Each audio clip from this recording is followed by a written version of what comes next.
guys, welcome back to StarrSoap's channel. How are you today? I'm doing good. Merry Christmas! That's right, it's Christmas, it's the crazy silly season, and we're all losing the plot.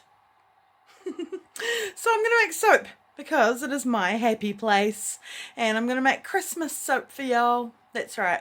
So come along with me to find out what 2019 candy cane StarrSoaps looks like. It's going to be a whole new design, and I can't wait to show y'all. So come along with me and I'll show you how to make it. Squee! Okay, so first thing we need to do is make a lot of soap. That's right, we're going to be making a triple batch. Triple batch, baby, triple batch. That's a big deal for me. So I'm using a very big container here. It is a heat safe container. And I'm adding my cooled lye water that's at about 26 degrees Celsius to my cooled oils that are at about 30 degrees Celsius. And I also have goat's milk in here, as well as menthol crystals. That's right, I added menthol crystals to this batch of candy cane to save on some of my peppermint essential oil. I didn't want to use all of my peppermint essential oil up in one soap, so the menthol crystals provided a really nice minty base, and I topped it off with the peppermint essential oil and some strawberry fragrance and a fragrance called Misbehaving, I believe, because it smells really nice like strawberry candy to me. And I do believe that the good combination to make candy cane scent is peppermint and then strawberry, or like strawberry candy scents. So they go together really well to create that smell, that candy cane fragrance. Because if you remember, I used to have a candy cane fragrance oil. I used to buy it, and they don't stock it anymore. I managed to find a peppermint candy fragrance, and I bought a sample of it, but it just did not smell the same. It smelled a lot more like candy than it did like peppermint. So I just decided to mix my own scent this year, and I'm really happy with how it came out. I also have a darker shade of red in this year's batch, and all in all I think that this year's batch is one of my favourite batches of candy cane soap that I've ever made. So that is really great, not just for how it smells but also for how it looks, so that's a lot of fun. So I'm faffing about now, adding my scents and then smelling, and I had already made a blend of the scent, but I know it smells different once it gets into the soap. So I'm just sort of being extra cautious here to make sure that I do get a lovely candy cane scent. And then it's going to be time to separate the batch. I'm not very confident pouring from this big container, so I'm going to transfer my soap into this jug. I'm not going to pour it all in here. This is going to be the portion of the soap that will be white, and then the portion of the soap that will be red is going into the glass, I beg your pardon, Pyrex container. So that is really neat. I'm going to be making a very, very large amount of soap, and I'm thinking that it's going to be a lot of fun. Somehow working in bigger batches and doing things on a larger scale seems to give you more room to play. I'm not sure, and please leave a comment below if you agree. But I've spent a lot of time making small batches of things, so I think that's why I get super excited when I get to make a huge batch of something. Candy cane soap has been my most popular Christmas soap over the years, so that's why this year I'm just making candy cane soap. I have in the past made Christmas cupcakes, and I have made sleigh bell soap, and I've made star on the Christmas tree soap. But this year I just decided to stick with candy cane. It's the best seller. And funnily enough, this year I sold a lot more of my other products than I did of my soap, which I thought was very interesting. So I sold a lot of my body balms, my scrubs, bath bombs, bath salts, and lip balm. Lip balm has been so popular this year, it's been kind of hard to keep it in stock. But I have lots of soap. So if you would like to get yourselves some delicious, beautiful Star soap made here in the Taranaki in New Zealand, then hit me up, guys. Send me an email, starrsoaps@gmail. I would love to hear from you. So I have added a blend of Bordeaux mica pinky red mica and Australian red reef clay to make this colour. And the Australian red reef clay is definitely the strongest colour and has come out the most bold. So we do have quite a dark terracotta red here, but I like it. It's not cotton candy pink. It's a deep red, so I'm happy with that. I'm going to go ahead and mix it all until I feel like I've got that colour really well incorporated. And then it's time to add the titanium dioxide to the base to lighten it. So this is the white portion of the soap. And I'm going to be separating that a little bit as well. So I'll pour a little bit of that off into another jug and leave that to start setting up so I can pipe it on the very top of my soap. I'm going to use the stick blender in the red as well, just to be extra specially sure that we made sure we mixed all of our colour through, and then it will be time for us to pour it in the mould. So in previous years I have tried to make striped candy cane soap because, you know, candy canes are striped, and I've always had a lot of trouble trying to get straight lines, and it drives me nuts. So like in other years I've just poured it all in and done it in the pot swirl. This year I'm going to try something a little bit different. I'm going to try the wood grain technique. So I actually tried this recently. It's also known as the thin line design, and I tried it with a black raspberry vanilla batch. So I'll leave that link below and you can check that video out. In this video I'm just using red and white like the candy cane, and the idea is that I will pour lines of colour into the jug going in the direction that I'm going to pour into the moulds, and that should provide me with a thin line design or a wood grain type effect in the final soap. So you should see both red and white striped. It's not going to be perfect straight layers, but there will be both red and white and sort of striped throughout the soap. Well, that's the plan anyhow.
So apart from a few spills, that worked out pretty well, I think.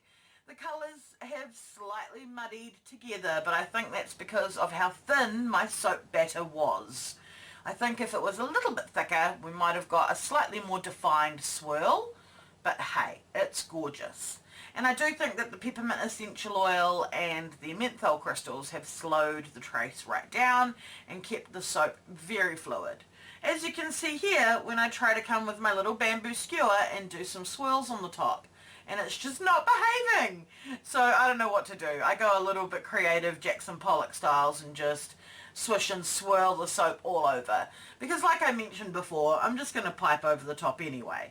But I love doing this. I love trying to swirl, and I love feeling a little bit like I'm doing some sort of Hebrew art on the top of my soap. It's one of my favourite things to do. So even when I know I'm going to cover it up, I still tend to do it. And I know you guys have seen me do this. And you're probably thinking, why is she even bothering? But yeah, it's for my own inner artist, and it's for me to play and get to feel like I'm having a bit of a play during my work. So yeah, there's the soap when it was wet. Here it is set. That looked awesome. And now it's time to pipe. Yes, I'm rushing a little, but this video would go for an hour if I didn't. My soap had sat for a long time and was still pretty runny, as you can see, and I just felt impatient, so I went ahead and piped it on there anyway. It looks okay, but had I waited, it would have looked even better. So yes, patience is a virtue. I want to take this time to wish you all, my lovely Soapy subscribers, a really very Merry Christmas and a Happy New Year in 2020. I hope that things improve if they've been a bit hard for your family like they have been for mine. And I hope that things stay going good on a good track if you're on a good track in your family, in yourself, and whatever. I personally am looking forward to 2020. I want to make some big changes. I'd like to try to lose a lot of weight, and I want to get my driver's license so I can start driving my kids around the place and not always relying on my lovely husband. So those are my New Year's resolutions. Maybe you can help me try and stick to them. For the very final flourish, I have a spritz of eco glitter all over the top, and then I have some teeny tiny candy cane toppers that I made using melt and pour. I added red mica and red eco glitter to the melt and pour, but the red eco glitter, it seemed to provide an orangey tarnish, and it sort of changed what I wanted, so the candy canes didn't quite come out as pinky red as I wanted them to be. They've got a bit of an orange tone to them that shouldn't really be there, but they also smell lovely and minty, and they look really cute. They're a perfect final touch on these gorgeous soap bars. I really hope that you did enjoy watching me make this candy cane soap, the 2019 edition. And now we get to do my favourite part. Drum roll, please. We get to cut the soap. That's right. We get to find out what it looks like on the inside. So let's see if we got a bit of a thin line design in our soap bars.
looks really cool.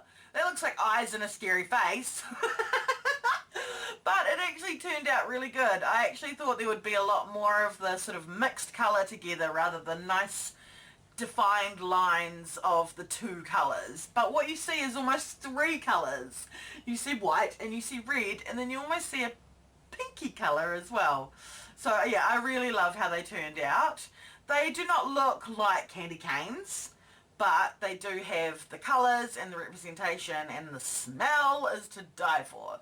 They are very uplifting soap, and I think they are a great soap for our Christmas because we are in summer where it's hot and sweaty, and a nice refreshing minty bar of soap would be just divine in the shower right now.